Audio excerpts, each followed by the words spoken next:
जय श्री कृष्ण। आज हम उपस्थित हैं भारतवर्ष की उस ऐतिहासिक धार्मिक आध्यात्मिक लीला भूमि पर जिसको हम ब्रजमंडल कहते हैं। यह वही भूमि है जहां से पूरे विश्व को प्रेम का संदेश देने वाला, सह अस्तित्व का संदेश देने का काम परब्रह्म परमेश्वर ने लीला पुरुषोत्तम के रूप में किया है। यहां के कण कण में उनकी अनुभूतियां सहज संपूर्ण देशवासियों को ही नहीं तो अपितु देश देशांतर से आए लोगों को सहज में अनुभूति होती हैं। और इसी के क्रम में जब वो यहां आते हैं तो अधिकांश देशों के तो लोग यहीं बन करके रह जाते हैं। तो ऐसी कौन सी वो प्राण तत्व है, ऐसी कौन सी वो शक्ति है इस, और ये जो लीला भूमि है इसकी जो महत्ता है, इसकी जो उपादेयता है, हम इसको पहले प्रणाम करते हैं। हम ब्रजमंडल को प्रणाम करते हैं। इस ब्रजमंडल में और जो इसके आधारभूत तत्व हैं, प्राण तत्व हैं, जिनको हम लीला पुरुषोत्तम भगवान श्री कृष्ण के रूप में मानते हैं। तो आज लीला पुरुषोत्तम भगवान श्री कृष्ण की जो उद्भव हुआ है, जहां उनका प्रादुर्भाव हुआ है, जहां उनका जन्म हुआ है, वह जन्मभूमि खतरे में रही। और ऐसे उन पुत्रों ने, उन भरत पुत्रों ने, और ऐसे बहुत सारे ऐसे लोग हुए हैं जो उसकी पीड़ा को अनुभव करते रहे। हमारे बीच में एक ऐसे श्रेष्ठ सज्जन, एक ऐसे व्यक्ति उपस्थित हैं। आइए हम उनसे बात करते हैं। भगवान श्री कृष्ण की जो लीला भूमि है, जो जन्म स्थान है, उस जन्म स्थान को मुक्त कराने के लिए, उस जन्म स्थान को और दोबारा पुनर्प्रतिष्ठित करने के लिए, विश्व प्रतिष्ठित करने के लिए ऐसे संकल्प लेकर के और जो प्रयत्नशील होकर के आगे बढ़े हैं, हम आइए उनसे कुछ बातें करते हैं जिससे आपके मन में उनके प्रति और उनके कार्य के प्रति, उनके लक्ष्य के प्रति सुस्पष्टता हो जाएगी। और हम सब भी उनके पीछे लग करके और शक्ति का घनत्व तो लेकर के और उनके उस लक्ष्य को अपने जीवन लक्ष्य के रूप में स्वीकार करके और भगवान श्री कृष्ण के उस जन्म स्थान को मुक्त कराने की इस मुक्ति यज्ञ में हम भी अपनी आहुति दे सकेंगे। तो आइए हम बात करते हैं और वृंदावन के निवासी श्री महेंद्र सिंह जी से। तो महेंद्र सिंह जी, पहले तो आपको जय श्री कृष्ण। महेंद्र सिंह जी, मैं चाहता हूं कि आप संक्षिप्त में अपना परिचय दें। आपका जन्म कहां हुआ और आपकी शिक्षा क्या क्या हुई, कृपया इस विषय में आप अपना परिचय दें। जय श्री कृष्णा सभी को। मेरा नाम महेंद्र प्रताप सिंह एडवोकेट है और मैं मुख्य रूप से ब्रजवासी हूँ और मेरा जन्म ब्रज में ही हुआ है। मेरा गांव बगल में ही है, वहाँ मेरा जन्म हुआ। और बड़ा सौभाग्य है कि मेरा जन्म ब्रजभूमि में हुआ, जहाँ देव भी तरसते हैं जन्म लेने के लिए। कोई पूर्व जन्मों के संस्कार भगवान कृष्ण ने उसकी लीला की भूमि, उनके आशीर्वाद से हो सकता है मुझे इसी निमित्त उन्होंने जन्म दिया हो यहाँ। तो ये मेरा सौभाग्य है, अहोभाग्य है मेरा कि मैं ब्रजभूमि में पैदा हुआ, आप लोगों के बीच में हूँ और जो जीवन का एक लक्ष्य बनाया कि जन्मभूमि को लेकर के जो चलता है। शिक्षा की दृष्टि से आपने शिक्षा क्या प्राप्त की है? शिक्षा हमने LLB LLM किया है और PhD अभी हो गई हमारी। तो इसी पे हमारे काफी लंबी शिक्षा। और इस आपने जीवन में व्यवसाय की दृष्टि से? व्यवसाय हमारा वकालत का रहा है, व्यवसाय एडवोकेसी रही और हम लोगों के गरीब तबकों के लिए, सभी जन के लिए हम वकालत करते रहे। सामाजिक मुद्दों को लेकर के भी बहुत प्रखर रहे हैं और वकालत करते रहे। तो इसी सिलसिले में और भी बांके बिहारी का भी केस अभी हमने कुछ पिछले दिन लड़ा था, जिसमें बांके बिहारी बंद को बंद कर दिया था, तो उसमें भी हमने खुलवाने में। मैं आपसे एक प्रश्न करना चाहता हूं। जैसा कि अभी ज्ञात है कि आपने श्री कृष्ण जन्म स्थान की मुक्ति के लिए स्वयं की प्रेरणा से, अंतर प्रेरणा से और कोर्ट में केस दायर किया है। आपका केस और सारे साक्ष्यों को देखते हुए कोर्ट ने आपके केस को स्वीकार किया है। आपको इस प्रकार श्री कृष्ण जी के जन्म स्थान के लिए केस लड़ने की प्रेरणा कैसे मिली? आपको कैसे लगा कि इसको करना चाहिए? देखिए, बचपन से हम लोग ब्रज में रहे और ब्रज के पूरे चप्पे चप्पे को हमने देखा है और हमारे पूर्वज, हमारे माता पिता, हमारे दादा दादी जी, सब लोगों से इसके बारे में हम सुनते रहते थे और स्वयं भी भगवान कृष्ण की लीलाएं, तो ब्रज में कौन सा ऐसा घर है जहाँ भगवान कृष्ण की लीलाओं की चर्चा नहीं होती। जब चर्चा होती थी तो कहीं न कहीं ये बात भी आती थी कि आक्रांताओं ने मंदिर को नष्ट करके मस्जिद बना दी। तो इस बात को लेकर के बड़ी गहन पीड़ा दिल में होती थी, मन में बड़े विचार आते थे कि कैसे भगवान कृष्ण की पावन स्थली, पूजनीय स्थली, दिव्य स्थली को तोड़ करके मस्जिद बना दी गई। मस्जिद बनाने की हम कोई विरोधी नहीं है, हजारों मस्जिद बनाए वो, लेकिन ऐसे स्थानों पर ही क्यों मस्जिदें बनाई गई? तो इससे यह स्पष्ट था कि वो भारतीय संस्कृति और सभ्यता को नष्ट करना चाहते थे, और जिस सभ्यता को नष्ट करना है उसके पूजा घरों को, उसकी पाठशालाओं को खत्म कर दो, वो सभ्यता नष्ट हो जाएगी। इसके पीछे उन आक्रांताओं का उद्देश्य रहा हुआ। तो मन में कहीं ना कहीं ये टीस थी कि कभी ठाकुर जी ने ऐसी प्रेरणा थी अंदर से कि कभी ऐसा मौका दिया और इस लायक बनाया, सक्षम किया, तो जरूर ऐसा प्रयास करेंगे कि भगवान की पूजा स्थली, भगवान का जो जन्म स्थान है, वो जो मस्जिद है वो हटे वहां से, और भव्य दिव्य और एक सुंदर खूबसूरत मंदिर का वहां निर्माण हो। ये सब जन सहयोग से हो, उसमें हर जाति के लोग सहयोग करें, हर धर्म के लोग सहयोग करें। मैं तो ये कहता हूं, क्योंकि भगवान सबके हैं, भगवान कृष्ण सबके हैं। मैं आपको बीच में रोक करके और प्रश्न करना चाहूंगा, जो श्री कृष्ण जन्म स्थान पे पूर्व की उसकी अवस्था थी, उसका जो वैभव था, उसके संदर्भों में आप क्या कहना चाहेंगे? देखिए, ऐसा है, इसका मैं आपको थोड़ा सा ऐतिहासिक दृष्टि से उल्लेख कर देता हूं। 1017 में गजनी का शासक महमूद यहां, उसे कितने ही आक्रमण यहाँ किए, सोमनाथ के मंदिर को भी लूटा और भी कई स्थानों को लूटा, लेकिन उसने यहां 9वें आक्रमण में, 9वां जो आक्रमण था उसका मथुरा पर आक्रमण हुआ। उसने कृष्ण जन्मभूमि के मंदिर की भव्यता, दिव्यता और यहाँ की जो स्वर्णमयी मूर्तियां थी, और मंदिर बहुत अमीर है इस तरह का उसने सुन रखा था, तो उसने आक्रमण किया और 20 दिन तक मथुरा को लूटा उसने। ये ऐतिहासिक तथ्य बता रहा हूं मैं आपको, और ये मैं तथ्य बता रहा हूं। उत उल्फी जो उसका मंत्री था, उसने अपनी किताब लिखी है तारीख यामिनी, उसने तारीख यामिनी, उसने उसका पूरा उल्लेख किया है। वो लिखता है कि पूरे मथुरा को और मंदिर को पूरी तरह विध्वंस कर दिया गया। इतनी खूबसूरत मंदिर था कि तोड़ने का मन नहीं होता था, वो लिखता है। लेकिन आक्रांताओं के मन में वो एक ये भाव था कि मूर्ति पूजक है और वो मूर्ति भंजक था, तो मूर्ति भंजक होने के नाते उसने पूरे मंदिर को विध्वंस कर दिया। इस तरह का ये मंदिर था, इसमें कम से कम इसकी लागत जब उस टाइम पर आंकड़े लगाए गए तो 10 करोड़ दीनार, दीनार माने असरफियां सोने की। और इस तरह का मंदिर कम से कम में कितने भी पुरातत्वविद, कारीगर लगते, पच्चीकार लगते, शिल्पीकार लगते, तो 200 साल में मंदिर बनकर तैयार होता। ऐसे भव्य और दिव्य मंदिर को उसने सिर्फ और सिर्फ एक मूर्ति भंजक होने के नाते और लूट के कारण और हिंदू संस्कृति को नष्ट करने के कारण खत्म कर दिया।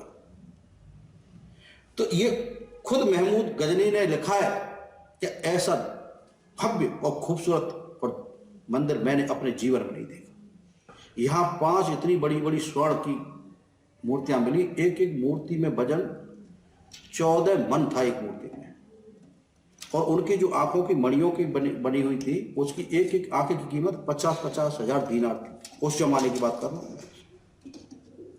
और सैकड़ों ऊंटों पर लाद करके यहां की सब मूर्तियों को, मंदिर की सब सल्तनत जो पैसा था सबको लेकर के गजनी चला गया, और पूरी तरह से उसका उद्देश्य था कि इसको नष्ट कर दो। ऐसे ही उसने सोमनाथ को नष्ट किया था, ऐसे इसने मथुरा की जन्मभूमि को नष्ट किया। तो हमारे पीछे यह उद्देश्य था कि भाई इस तरह से आप कैसे नष्ट कर सकते हैं किसी सभ्यता को। मैं आपको एक चीज और रोकना चाहूंगा कि जब ये युद्ध हो रहा था, जब वो ऐसा कर रहा था, तो तत्कालीन यहाँ के समाज ने उसका प्रतिकार किया। देखिए, यहाँ का जो समाज था उसमें सभी जातियों का समावेश था।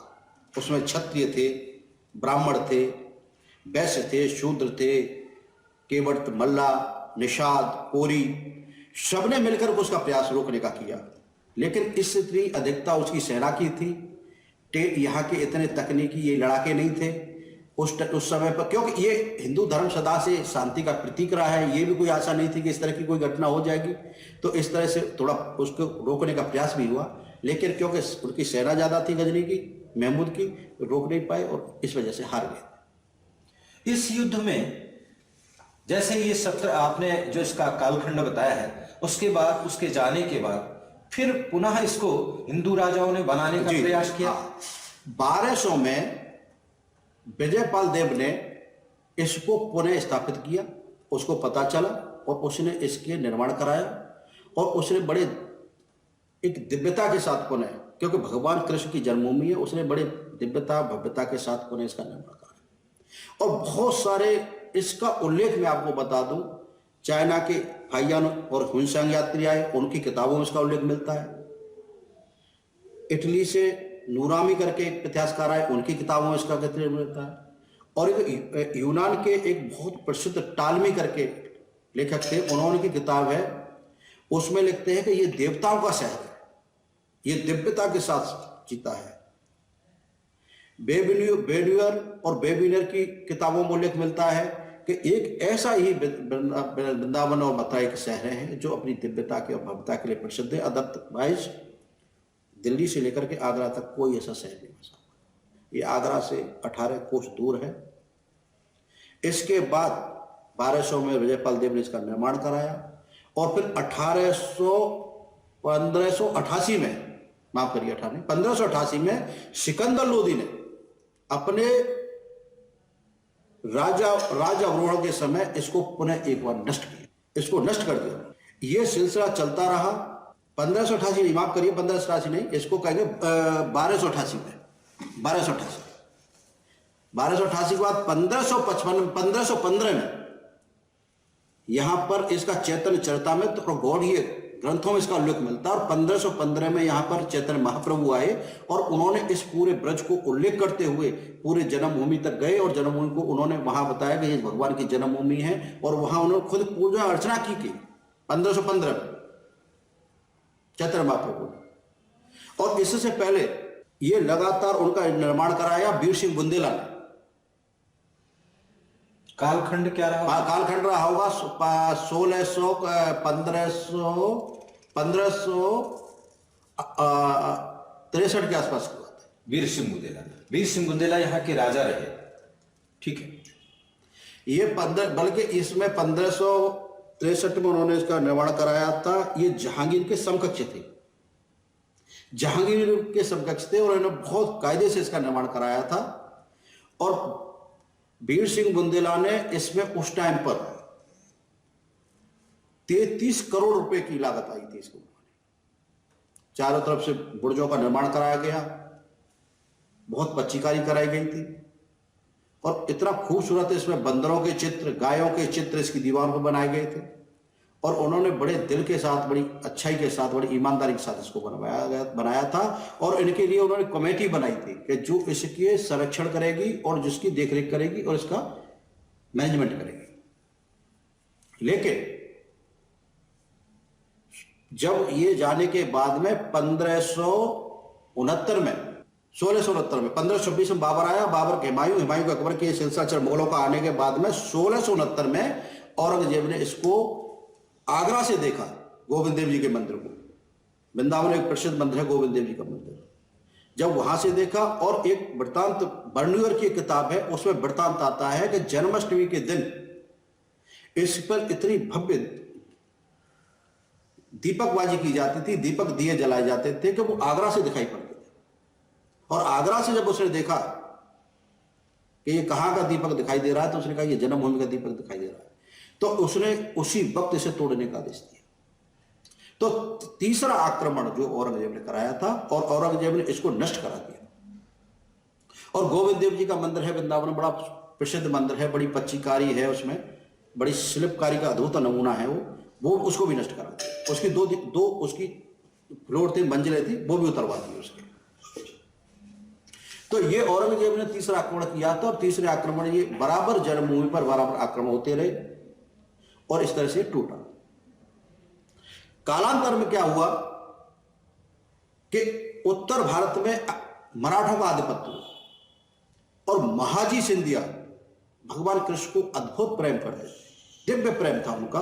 और उनके बगल में जो पोतरा कुंड का निर्माण महाजी सिंधिया ने कराया और वहां से बैठ करके वो भगवान के पद गाया करते थे और निहारा करते थे जन्मभूमि को। जब ईस्ट इंडिया कंपनी आई, ईस्ट इंडिया कंपनी 1700 में आने के बाद में ये हार गए मराठे, और इस पर ईस्ट इंडिया कंपनी हारने के बाद में मराठे वापस चले गए, ईस्ट इंडिया कंपनी का कब्जा हो गया। तो 1803 में ईस्ट इंडिया कंपनी ने जन्मभूमि की इस जमीन का नीलाम किया था, और बनारस के राजा पाटलीमल ने इसको नीलामी में खरीदा था।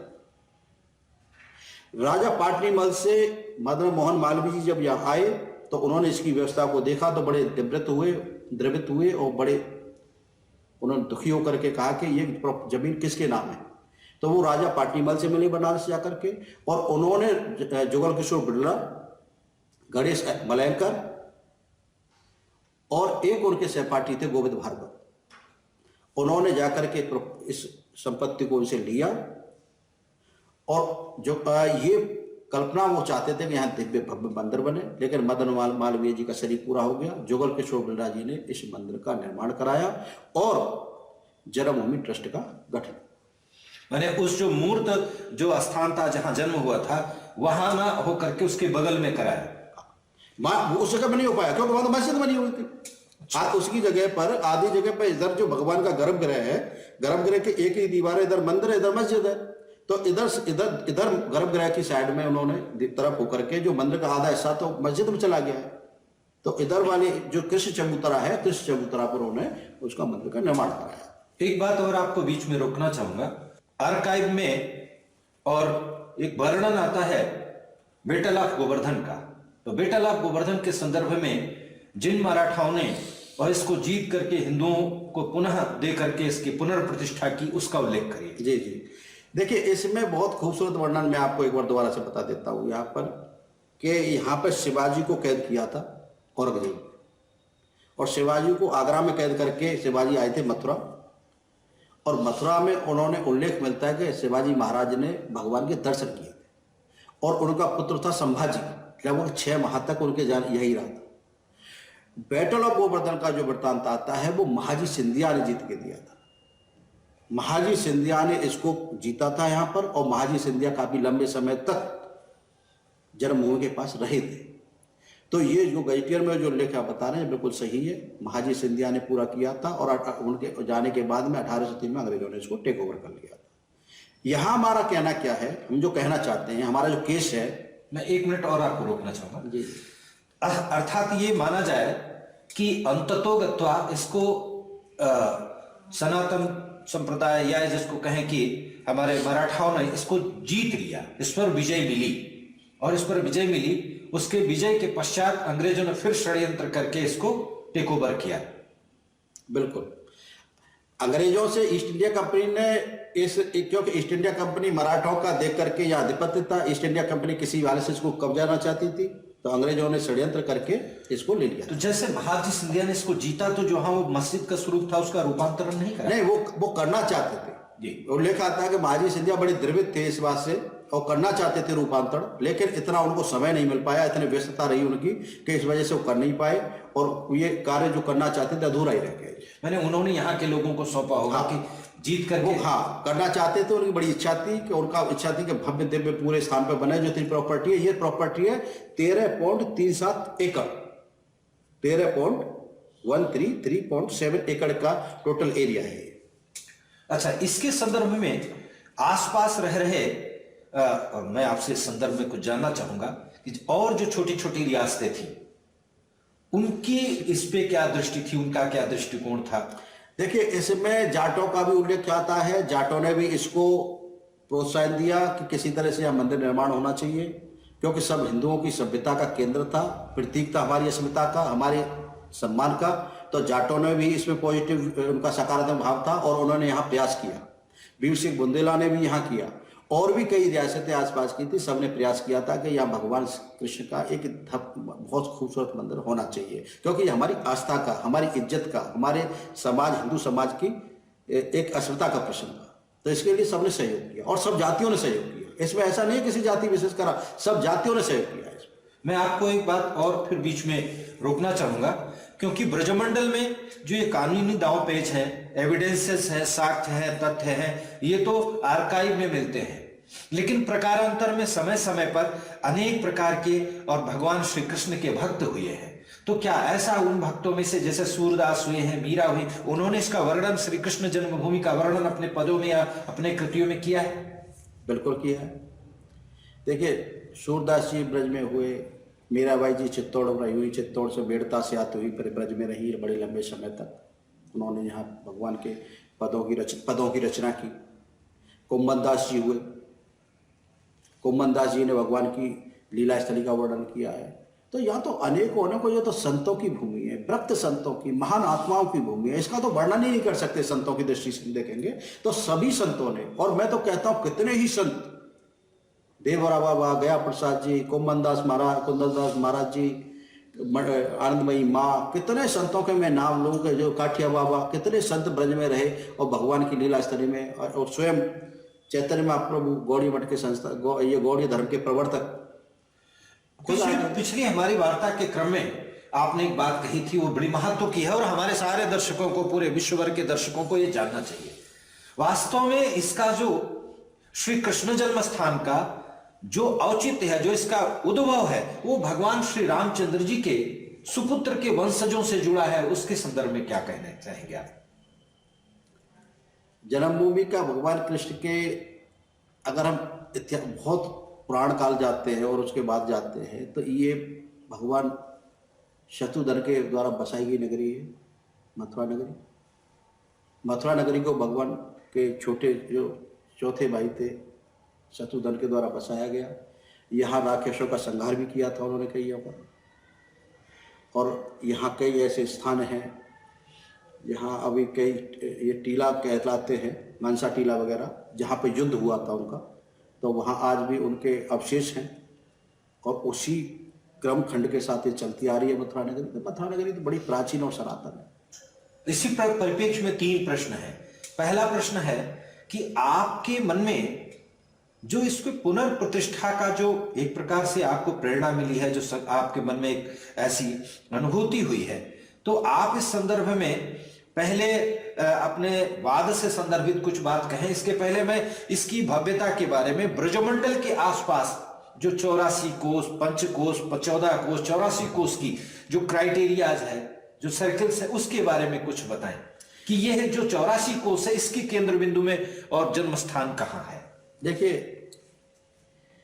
ब्रज का जो वर्णन आता है, ब्रज भूमि असल में इस स्थल का टुकड़ा नहीं है, ये गोलोक से आया हुआ है स्थल है, जो 84 कोस का एरिया है, जिसमें भगवान की लीला स्थली है पूरे 84 कोस में।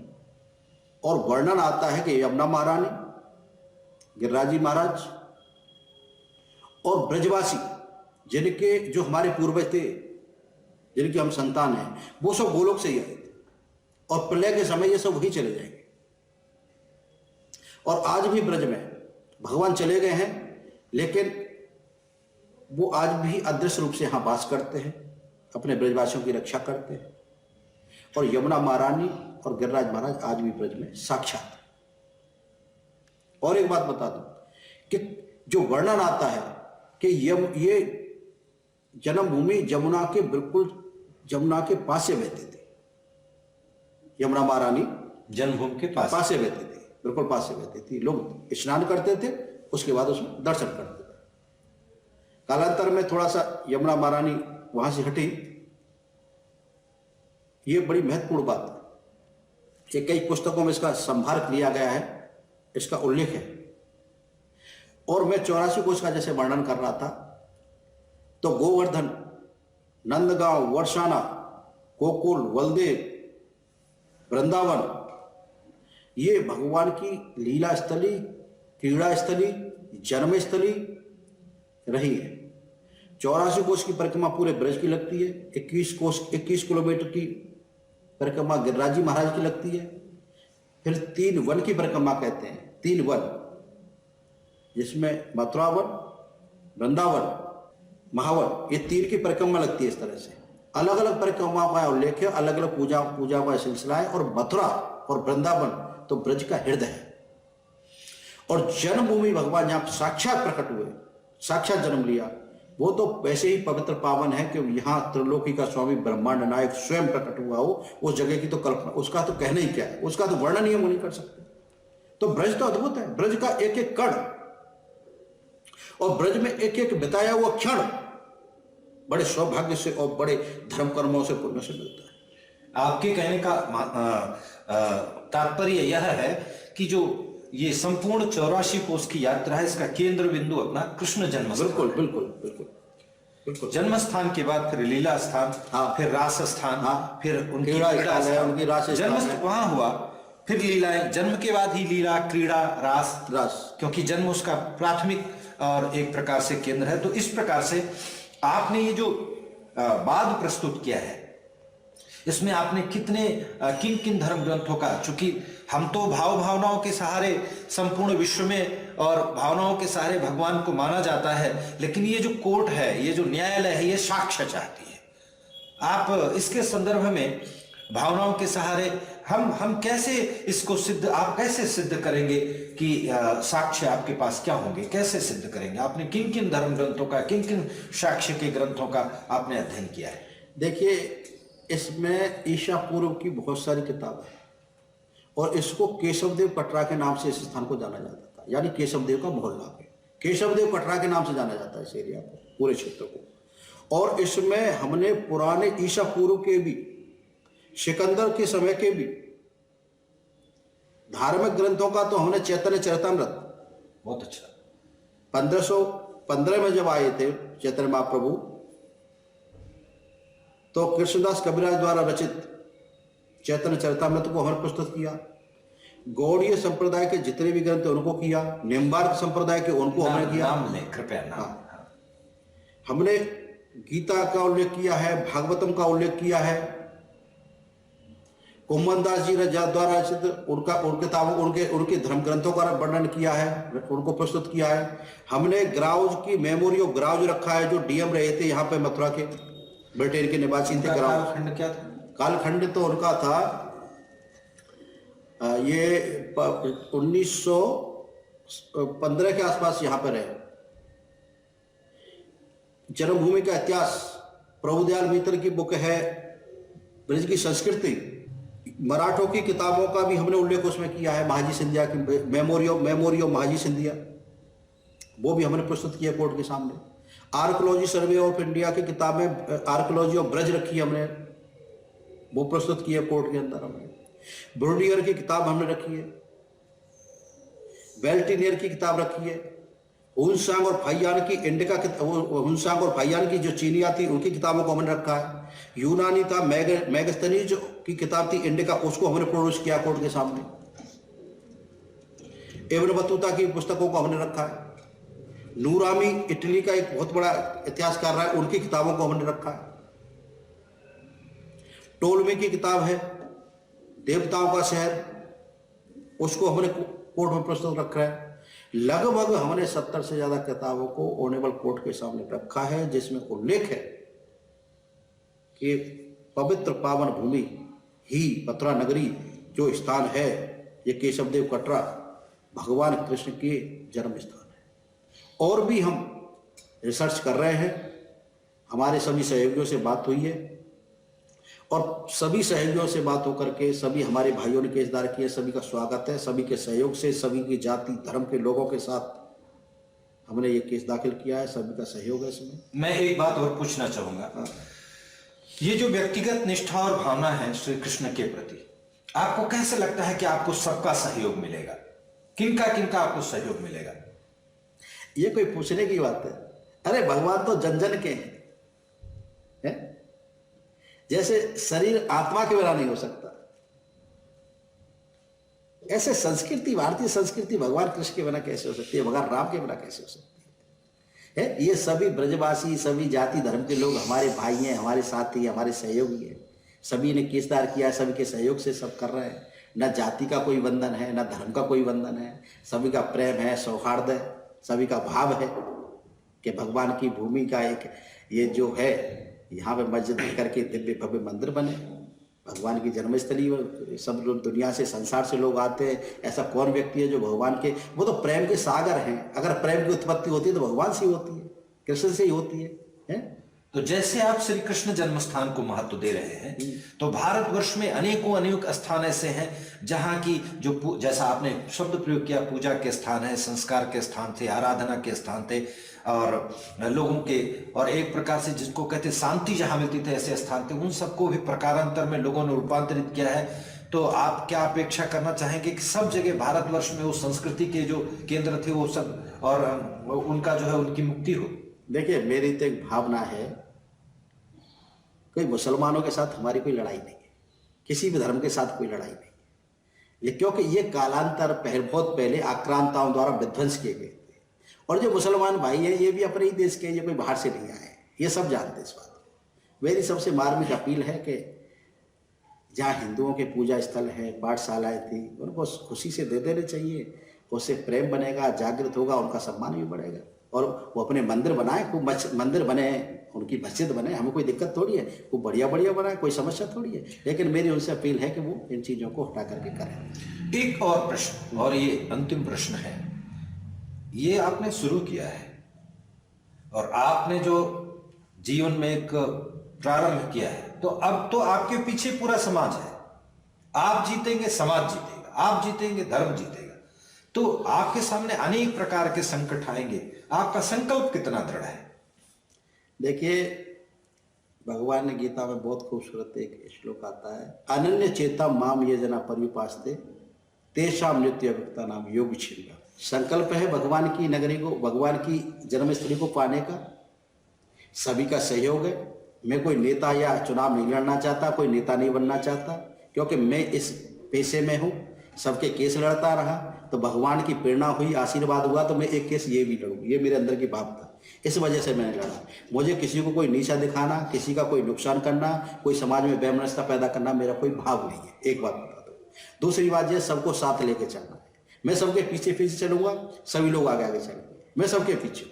मैं कोई नेता नहीं हूँ, मैं कोई समाज सुधारक नहीं हूँ, मेरा कोई चुनाव लड़ने की इच्छा नहीं है, मेरा कोई नाम हो इसकी इच्छा नहीं है। मेरी सिर्फ इच्छा है कि भगवान की भूमि है, भगवान का दिव्य मंदिर बने। एक बात रही, बात दूसरी, इसके लिए मैं जीवन पर्यंत इसके लिए कृत संकल्पित हूं, चाहे इसके लिए कुछ भी करना पड़े, आन बान शान से हूं उसके साथ में, चाहे मेरा दृढ़ संकल्प है इसके लिए, चाहे मेरी जान भी चली जाए, मैं अंतिम समय तक और अंतिम सांस तक इस लक्ष्य को पाने के लिए अनवरत रूप से लड़ता रहूंगा।